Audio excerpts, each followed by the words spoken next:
আসসালামু আলাইকুম। আশা করি সবাই ভালো আছেন। আমি শিবলি, হলিস্টিক হেলথ নিয়ে কাজ করি।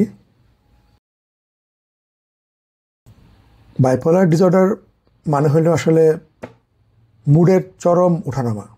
আমাদের জীবনে তো নানান রকমের মুড থাকে, হাসি, কান্না, ঠাট্টা, রাগ, ক্ষোভ। কিন্তু কখনো যদি মুডটা এরকম হয়, মনে হলো এক সময় আমি সব পারি, পৃথিবীর কোনো কিছু আমার পক্ষে অসম্ভব না, দুনিয়া আমার হাতের মুঠায় চলে আসছে, এটাকে বলে ম্যানিয়া। আবার কখনো মনে হইতে পারে আমার জীবনে কোনো দাম নাই, সমাজে আমার কোনো ভ্যালুজ নাই, কেউ আমাকে পাত্তা দেয় না, আমি কিছুই করতে পারবো না, যেটা হলো ডিপ্রেশন। এই এক্সট্রিম দুইটা অনুভূতিকেই সমন্বয় করে বলে বাইপোলার ডিসঅর্ডার। বুঝবো কীভাবে কারো বাইপোলার ডিসঅর্ডার আছে? আগেই বলেছি, বাইপোলার ডিসঅর্ডারের দুটো এক্সট্রিম মুড থাকে, ম্যানিয়া আর ডিপ্রেশন। তো এই দুইটা কীভাবে চিনব, ম্যানিয়া কোনটা, ডিপ্রেশন কোনটা? ম্যানিয়াকে একটা উদাহরণ দিই।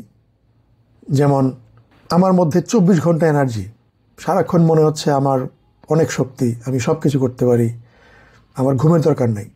আবার সারাদিন প্ল্যানের পর প্ল্যান করতেছি, প্রচুর কথা বলতেছি, অনর্গল কথা বলতেছি, খুব ফাস্ট কথা বলতেছি, ঝুঁকিপূর্ণ অনেক সিদ্ধান্ত নিয়ে ফেলতেছি। জমানো যা টাকা আছে, এই মাসের বেতনের যা সঞ্চয় আছে, সব আজকে খরচ করে ফেলি। এটা হচ্ছে ম্যানিয়ার লক্ষণ। আবার একটা হচ্ছে ডিপ্রেশন।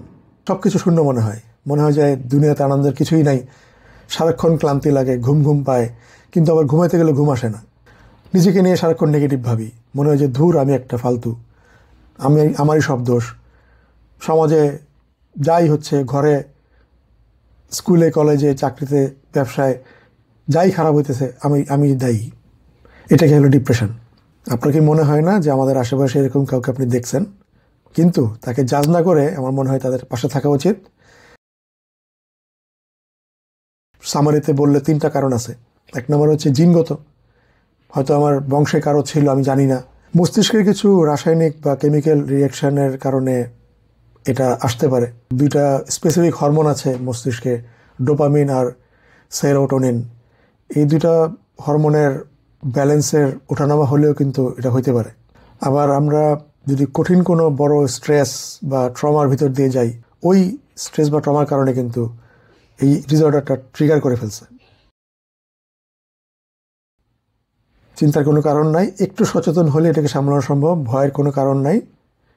দেখি কয়েকটা সহজ উপায় আছে কিনা। 1 নম্বর, জীবনের রুটিনটা একটু ঠিক করা দরকার। আমাদের জীবনের রুটিনটা তো একদমই উল্টাপাল্টা। সো জীবনকে রুটিনের মধ্যে একটু আনা দরকার। সময় মতো খাওয়া, ঘুমানো, পাশাপাশি একটু হাঁটা আর যোগব্যায়ামটা শুরু করা যেতে পারে। এটা একদিনে হয় না, ধীরে ধীরে কিন্তু অভ্যাসটা চলে আসবে। ওমেগা 3 খাওয়া যেতে পারে। কিছু মাছ এবং বাদামের মধ্যে ওমেগা 3 প্রচুর আছে, চিয়া সিডের মধ্যে ওমেগা 3 আছে। জাঙ্ক ফুড একদমই খাওয়া যাবে না, একদম এটা জঘন্য একটা খাবার, আমাদের সব রকমের শত্রু।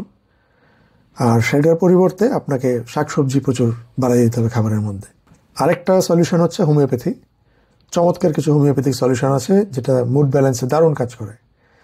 মানসিক সমস্যা ভাবলেই মনে হয় যে সাইকোলজিস্টের কাছে যাওয়া দরকার। ওরে বাবা, আমাকে মনে হয় হিপনোটাইজ করবে, আমাকে অনেক ঘুমের ওষুধ দিবে, আমার জীবন তো একদম থেমে যাবে। ভয় পাওয়ার কোনো কারণ নেই। হলিস্টিক জীবনযাত্রা এই জন্যই আমরা নিয়ে আসছি আপনাদের জন্য।